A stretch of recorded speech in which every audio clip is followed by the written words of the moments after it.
Episode 154, D&O Insurance, Outs, Do's, Don'ts with Evan Rosenberg.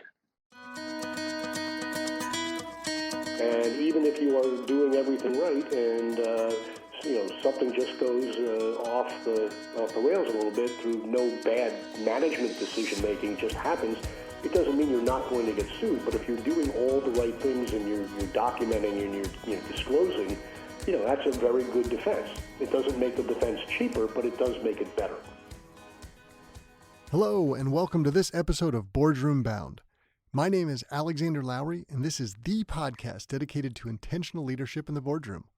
My goal is to give new and aspiring directors the tips, tactics, and strategies necessary to transform your confidence and build a successful career as a board director. Quick reminder, you can get all of today's show notes at podcast.gordon.edu. In today's show, we'll be speaking with Evan Rosenberg. Evan spent 34 years as an underwriter for Chubb Insurance, providing directors and officers liability insurance as well as affiliated lines for public and private companies globally. He's well known in the industry and has been a mentor to many. He has spent a career as a student of corporate governance and has had the opportunity to meet and interact with many senior executives on this topic of insurance. In today's episode, we're just going to do a deep dive into D&O insurance. And for anybody who's new to this space, it's essential that a company have it. Companies will generally provide it for you, but you want to make sure it's there. It's from a reputable insurer. It's got the right types of coverage. There's all sorts of different flavors underneath this, pros and cons to all of them. Evan's going to break that down and explain for us why it's important. We'll hear a little bit about the history that shows the examples from some of the prior crises and what it could mean for you. This is the sort of thing where it's all about managing risk. And before you join a board as part of your due diligence, you want to make sure they've got what's needed. And then annually at the board, they should be talking about it and continuing it. You hope to never use this insurance, of course, but we live in a litigious society and lawsuits are possible. So it's important that we all know this. So we'll do a deep dive into this topic today.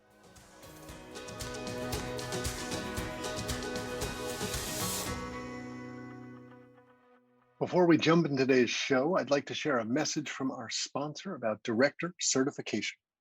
Want to join your first board, or are you looking for additional board seat opportunities? In either scenario, be sure to be disciplined in your approach. Now, through the Becoming an Exceptional Board Director Candidate Coaching and Certification course, you get both modern board director candidate packaging and modern board operations knowledge integrated within one program. Remember, the key to landing additional or your first board seat is in your packaging. Make the effort to do it right. Program graduates also receive their globally recognized International Board Director Competency Designation upon course completion. It's designed for individuals and groups. You can learn more at bit.ly/IBDC-D. That's bit.ly, bit.ly/IBCDC-D. And now let's jump into the show.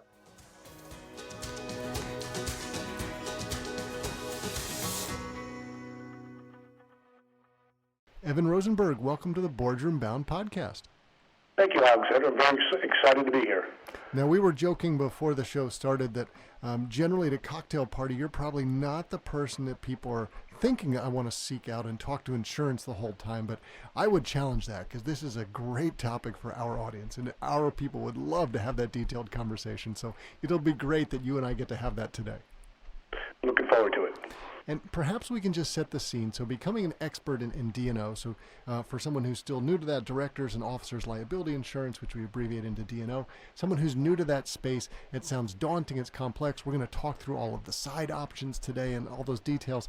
Maybe you can break that down a little bit, how you got into it, how your career evolved, and you spent so much time becoming an expert in it.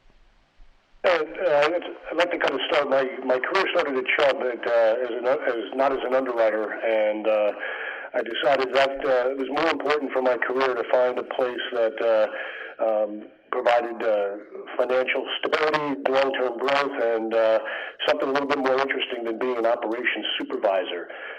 So I sought out the underwriting departments at Chubb, and the first one I decided to go to was the Department of Financial Institutions. And in that role, I had the opportunity to write directors and officers liability insurance for small banks all the way up to the largest banks. And the other advantage I had with my career was I worked on a global basis. So I was looking at risks all over the country and all over the world. D&O Underwriting is really pretty simple stuff. It's not rocket science. If you ask me to design an airplane wing, I'm the wrong guy. Insurance is a business of close enough, and I'm very good at that. It has a couple different factors that really go into the job. One is you have to have a pretty good understanding of financial statements. You have to be able to sort through annual reports and other types of documents and be able to come up with a kind of your view of the risk. Part two is you have to be able to go out and meet with the clients, and most times that would be the insiders, the officers, and you're talking to CFOs and internal auditors and lending officers on the financial side, and then you kind of take what you've heard, and most of what you're going to hear in the meetings is stuff that may not be in the public domain. Not getting inside information, but you're getting a little more detail on the public information. And then it's a matter of assessing the risk and putting a price and conditions to it. So that was the first 17 years of my career was in the financial institution department, and I wrote a bunch of other coverages in addition to directors and officers liability. And then in 2002, I was asked to take over the commercial space for Chubb, which was the public business, non-financial. So after being an expert in financial institution business, I became a generalist in pharmaceutical companies and airplane manufacturers and farmers. I mean, so I learned a lot of information about a lot of different companies. So I've had the opportunity to speak to directors and officers, and you learn a lot through just reading the news in the Wall Street Journal, and you basically trying to find a way to provide some risk protection for the directors and officers and the decisions they're making, and you hope you're right more than you're not. And I guess that's the end of the day. That's what the insurance is, right? You're trying to price it in such a way that everybody's covered and you're still around in business in order to pay out if you need to. It can be a challenge, and I've lived through banking crises, and I've lived through the whole financial downturns that we've had, and we've seen sectors of the business be really difficult and challenging at times, and then 10 years later that sector is the darling of Wall Street. So you get to learn a lot. Well, let's touch upon that for a second. So if we just paint the scene for our audience, because some of them are aspiring board members. They're not in a seat yet. They're preparing for maybe next week or next year, or a few years down the line. D&O might not be on their radar yet, but the reason it exists, and correct me if I get this wrong, is because of crises. And that's when the problems emerge and the lawsuits emerged. So I think it started in the 30s after the Great Depression, and people were rightly unhappy, and they went after people that were the officers and the directors. Is that right? Yeah, the coverage has been around a long time, and I think the most important thing for kind of an aspiring director is to look at the company that they're going with, and they need to do kind of an underwriting of that company and look at their financials, look at the industry, and make sure they understand the company they're going to. And then again, from putting my underwriter hat on, you should always look at their indemnity provisions, because the key is you want to make sure it's a financially viable company, that if something does go wrong, that the company itself can indemnify them. And then the next leg of the protection would be to see what type of and how much insurance they buy. So you have to do your homework before you go on a board. It's an honor to be asked to go on a board, but I think you have to be careful and do your own due diligence before you do that.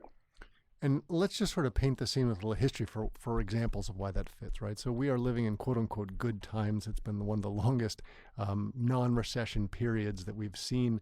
And we can argue about whether that's real or not based on the way money has been adjusted by the Fed and others. But you were in the 80s when you started out in your career. So you lived through the savings and loan crisis, which I would argue is when D&O took its next giant stage forward in terms of lawsuits, and probably lessons learned from that. I know you're alluding to the recent crisis about a decade ago as well. So we can step back and take lessons, like you're saying, from that for someone to check in. But you've seen some of the situations, how it's impacted someone. So imagine some of our audience, they might be a local businessman who wants to be on the board of a community bank or something. But if the crisis goes down, they get sued, maybe not just by shareholders, but by the government. Can you help us understand the type of situation people might be facing? Yeah, when you go back to the savings and loan crisis, and there were kind of two real factors that drove that. One was just kind of the unbridling of the interest rate caps there. So you were paying a lot of money long on and borrowing short. So you had a mismatch on your rates. A lot of simply just either had financial trouble or failed because they just didn't have the wherewithal. In addition, you had enormous amounts of fraud. And the problem that you have is even if you are doing everything right and something goes wrong, you can still be sued by your shareholders. And whether it's publicly traded or privately traded, it really doesn't matter. Shareholders are shareholders, or you can be sued by your debtors if you have any type of public debt out there. And the worst of all worlds is if you do have a failure of a financial institution. When you get the regulator in, you're being sued by the U.S. government that has unlimited resources. And it's not a level playing field when the regulators show up. Right. And I think that's what's scary is you imagine some of these community banks where, the local doctors and the lawyers and the dentists who've built up a big practice, and that would be at risk if they didn't have this opportunity to have D&O insurance. And we'll get into in a minute, there's all sorts of different flavors between the different sides and what that means. But if someone is listening and thinking, I want to be a director, you need the D&O insurance, and whether the company offers it to you, and if they don't, to take it out on your own just to make sure you're covered. That's why we have insurance on our house, our life insurance, whatever it is. It's a call option you hope you don't use. Is that the right way to think about it? Yeah, I would. There's two. I just want to clarify something. So most, virtually all, if not all, of financials, there are some sections buy some level of directors and officers liability insurance. The question is, who do they buy it from, and how much, and is it the right amount of limits for a bank of a certain size and all that. As far as if individuals want to go out and buy a product, there are a couple of markets that offer what they call personal directorship liability or individual directorship liability, and you can usually get that. It's not terribly expensive, but again, if we're talking about small banks, the financial institution sector tends to be a sector that does attract a lot more litigation activity over its history, as we've discussed a moment ago. And you may pay more, or you may not be able to find it on an individual basis. But that's risk by risk. But that could be a problem. So that's why I said it's important to figure out how strong the institution is, and their indemnification provisions are probably equally as important as finding out their insurance coverage. And Evan, I think that's a good point. It'll vary wildly based on industry in terms of your risk level. So I have a friend who's a director at a mutual fund company. She was explaining, we got sued basically every other day. It was just sort of the nature of that industry. And they had one situation where it was so bad that they nearly breached the D&O levels. It got that high and that expensive. And maybe you can just give a little bit of a sense for our audience to get their heads wrapped around it. We live in a litigious society. Lawsuits are possible. And in a sense, you want to be covered for two situations because it can be very expensive in, say, the discovery phase and doing all the filings. And then often there's a settlement because it's in the best interest of both parties, and you need more coverage in a sense to be able to handle both of those. Can you just break that down and help us understand it? Yeah, the defense costs, just to, again, put in perspective, if I'm going to break it out there, like you talk about a mutual fund company, which is generally a publicly traded company, or a large financial institution or a large corporation in America, defense lawyers, good securities defense lawyers, are running anywhere from $1,000 to $2,000 an hour per lawyer, and you're going to have, at least a partner and a number. So defense costs are significant, and litigation can go on anywhere from 3 to 7 years is not uncommon. The other big expense that's come in the last decade or so is really kind of electronic discovery. The amount of documents that can be done, that's a very, very expensive process. That's covered by the insurance as well. So you have a meter running for the lawyers. You have a fairly significant upfront cost getting all of the documents and the discovery process. So you could, if you're building an insurance program, let's, for example, say it's layers of $10 million, you buy $10 million limits for 100, you could spend half of that on defense costs and not be unusual. So the first 10, maybe 20 million on a big securities case, if it's a big problem, it could eat up a significant portion of your limits. And then because these are self-consuming policies, every dollar of defense cost reduces what's available for the settlement. So I'll kind of stop there. I think the eyes are probably getting big for our audience, right? It starts getting a little scary, but let's also sort of box in what it means for D&O, because you've got to rise to a certain limit to qualify, but you can't go too high in the sense of, right, certainly someone who's doing an intentional illegal act, that's not covered by D&O insurance. In the same way, if it's just something that sort of happened in the business, but no one did anything nefariously, it can fall below that level. Can you help us understand what's in and out of bounds?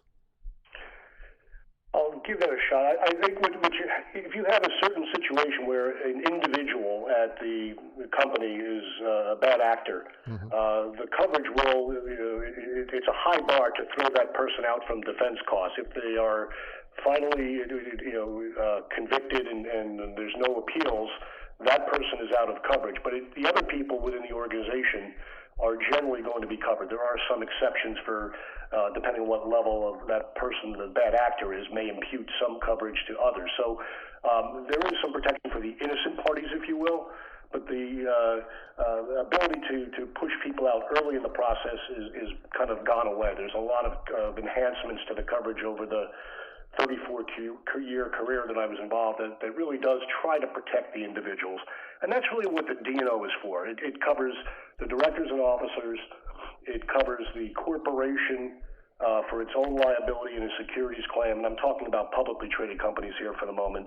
And then it also covers the corporation for the indemnification costs it provides to the individuals.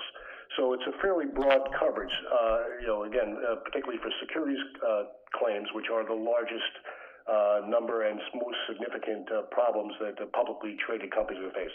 In the private company sector, obviously you're not publicly traded. You're not going to have the need for those types of securities lawyers, but some of these squabbles can be fairly significant. One of the biggest areas for privately held companies, particularly if they're family owned, are interfamily squabbles, and those things are very, very hard to settle because it's not about the money, it's about the business and what's going to happen to it. So there are different drivers for different types of companies as well. And that makes sense. And if I think about, we maybe boxed it on the two sides of where it starts and stops. To me, there's also another direction. There's sort of the timeline. And imagine someone is getting ready to join a board who's listening to this. Help us understand this, because this might be hard to wrap your head around. You join a board tomorrow, but something had happened previously. You can be held liable for that because maybe you didn't do the right due diligence to know it was there. So now you're susceptible as potentially part of that lawsuit. Can you help us understand how that works? Yeah, it's kind of what Colin Powell said about Iraq. If you break it, you own it. And once you kind of get on the board, if something comes up while you're sitting there, the board will be held liable for any type of bad decision or failure to act appropriately in a situation, and that could be anything from just a bad acquisition or violating some type of law, that type of thing could drive it. But the reality is, because the broad indemnification provisions and good insurance, it's rare for individuals to be personally liable. I'm not trying to tell people they shouldn't be diligent in making sure what they're doing. There have been a couple of settlements, I don't remember exactly which companies, where as part of the settlement, the plaintiff, which was usually an institutional plaintiff, maybe like the city of New York or some other large pension fund, something along those lines, have specifically stated that the insurance could be used for some portion, but individuals were personally held liable. So that's rare, but it has happened. Generally, plaintiff attorneys are loath to really go after individuals once the insurance is gone. I mean, that has happened, but it's the exception more than the rule. So I don't want to tell people don't buy enough insurance because they're not going to come after you. It could happen, and that's why people, even though they may have a traditional insurance program, some individuals may go out and buy their own personal D&O insurance as excess over that to protect themselves in the event that the limits are exhausted and they want to protect themselves. So you could have kind of a structure that way as well. And in terms of that individual policy that someone might go to take out to have the better, perhaps, sleep at night coverage, if this was, say, a professional portfolio member of a board who has multiple companies, does that transfer over to all of the companies they work with, or are you buying it on a board-by-board level basis? You can the more likely way to do it would be by a single policy, and you would list all the different boards on there. And the underwriter would just review what you're sitting on and would have to find out what the insurance those other companies have, and then the rate that they would charge an individual would be based on the number of boards, the type of boards, and the limits and everything else they purchase. So it is available. It is looked at. You don't have to buy it one over one. You could if you wanted to, but it's a lot more cost effective to buy a single policy and schedule your board positions under that. Okay. That sounds like great advice for all of our listeners. And just to also set the scene a bit, because if someone starts to dig in this a little bit more and they jump on Wikipedia and start looking up D&O and what it looks and feels like, the nuances underneath it. And you talked about someone would want to do their due diligence before they joined a board. So help us understand there's the side A, the side B, the side D, and the broad firm, the side DA difference in conditions. Like it starts to get a bit nuanced of what someone could do. Maybe you can give us a sense for if you see this, you're probably pretty happy because someone set it up. How do you think about all of these differences? Well, let me just kind of run through that real quick. So side A is really the directors and officers coverage. That if the director and officer is not indemnified, the insurance will pay them. Side B is the corporation's indemnity requirement. And then side C would be the corporation's own liability. And then what you have is what's called an A-side excess or a difference in conditions policy, which kind of sits above the entire tower of ABC coverage, but can drop down and be primary if there is a gap in coverage somewhere or a failure for the underlying insurer. So it can become primary in certain situations. That has happened a few times, but generally the towers work as approved. So given that it's more common than not for corporations to have the ability to indemnify, a good portion of the claims end up being paid under side B coverage, because unless they're in financial distress or unless it's an individual that has been accused of bad things and the corporation tries not to indemnify them, there are a few cases where it starts out with anything other than being covered under coverage B. And then the corporation, because it's an entity, a legal entity, has its own liability separate and distinct from the board members under a securities claim. So that kind of runs concurrently. So there are quite a few A-side coverages where the directors and officers were not indemnified for, again, either the government said you can't do it or they were financially unable to. So that coverage does come into play, and generally in a company that is financially distressed. So that's why it's important to understand the structure. So the recommendation you always want to make to anybody who wants to get on a board is obviously, if you're looking at insurance, it's probably a good idea to get an attorney to take a look at it, or if you have an insurance agent or broker who is knowledgeable, to have them take a look at it for you, or to contact the company's risk manager or their agent to have a conversation. That's something you might want to do. There may be some resistance for the risk manager to share that with every director, but they should. There's no reason a director or an officer shouldn't be able to look at the policy if they need to see it. That's going to be a company-by-company decision. And I think that's great guidance, because we talk a lot on this show about have an abundance mentality. Don't take the first board that pops up. Make sure it's a right fit for you. And in some ways, this is talking about risk, which is what insurance is all about. It's helping make sure that you feel like you are on the right board for a whole nother set of reasons. So it's important to look into this. And I'm sure there would be some situations we could pull up stories of people who hadn't, and it came back to bite them later. So best practices. And, from your interactions with people in the industry, you were just talking about how you'd go and proceed and just make sure it works, who to call. I'm assuming most of these people would say, yes, I would expect you should want to look at that. That's totally fine, right? I would say most cases that's true, but there could be some folks that feel secretive and don't want to share that. They may give you, sit down and give you a synopsis. They may not want to give a copy of the policy because they don't want to have it out there. So that does happen. I've had, when I've spoken to board members in certain settings. Yeah, so the first thing you should do is ask to see it, and it should be a topic at a board meeting, at least annually, talking about the policy, how much you buy, who you buy it from, any significant coverage issues you should be aware of. Price really isn't important because the corporation's paying for it. So, but it's more limits. And if there's, for example, a lot of the coverages over the years have been broadened to provide lots of coverage for the corporation itself. For example, you could tie in some employment practices liability. You can tie in, fiduciary liability, other types of coverages that are really corporate liabilities. The concern you should have is that could reduce what's available, again, because these are self-consuming policies, that you could have less available in the event of a D&O claim if you've paid a significant EPL claim earlier in the year. Again, these are written on an annual aggregate, so any claim that comes in, it kind of gets paid in order of the claim as it progresses. So I think one of my frustrations has always been that the officers and the brokers and the insurance, as they compete, broaden the coverage, and at the end of the day, you have less coverage available in the event, again, there's multiple claims for the actual directors and officers. That's a caution I always try to make with our customers. That's a very good perspective that we should all keep in mind.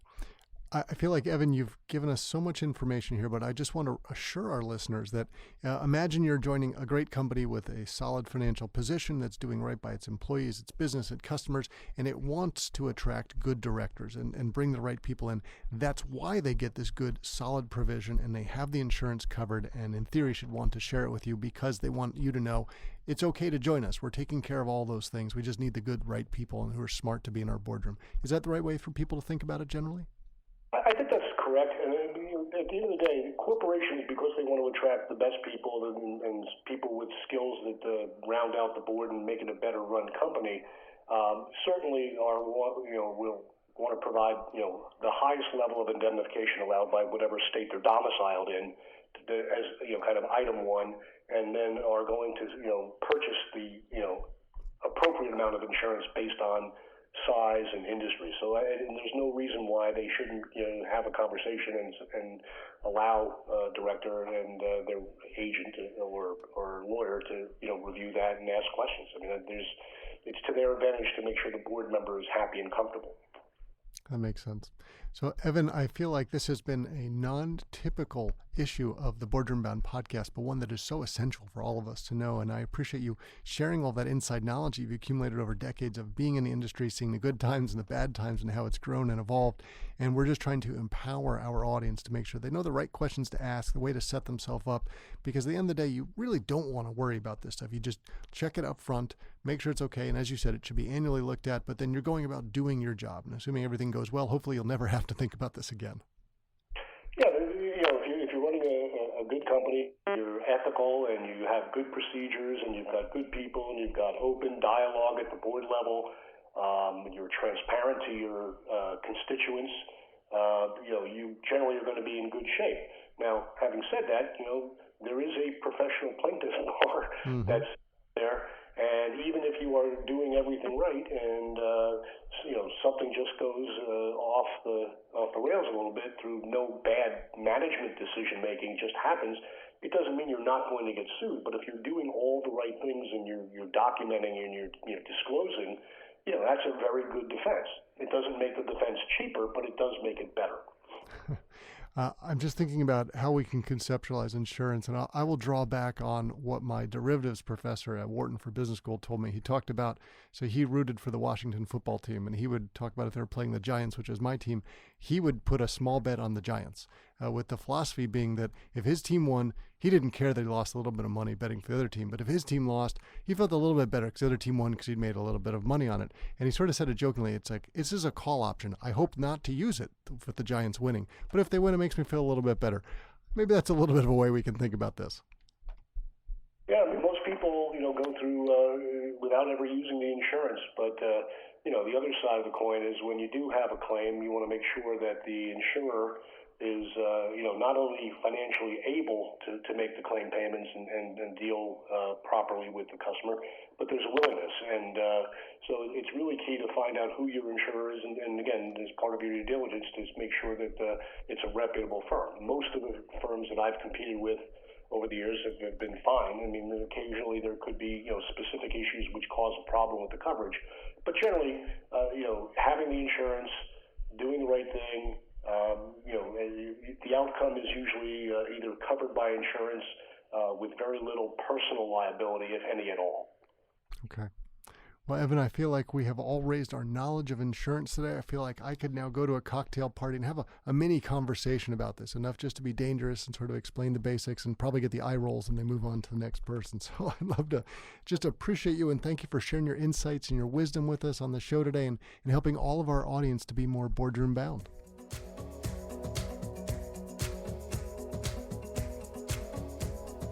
That's it for this episode of Boardroom Bound. I really enjoyed chatting with Evan Rosenberg. For someone who spent 34 years working in directors and officers liability insurance, he is perfectly placed to explain it all for us. And it was a very simple walkthrough of the history and how it came about, why it's so important, how to make sure as part of your due diligence of joining a board that you find the right policies are in place for you. Because at the end of the day, it's meant to be coverage in case something bad happens. Bad things do happen. It's a sleep at night factor, and hopefully you don't have to worry about it more than that. But it's important that we all know it. I'm glad we had an expert to break it down for us. Evan does expert witness testimony around this. He is exactly the kind of person to explain it to us today. And remember, you can head over to podcast.gordon.edu to get the links to the resources from today's episode.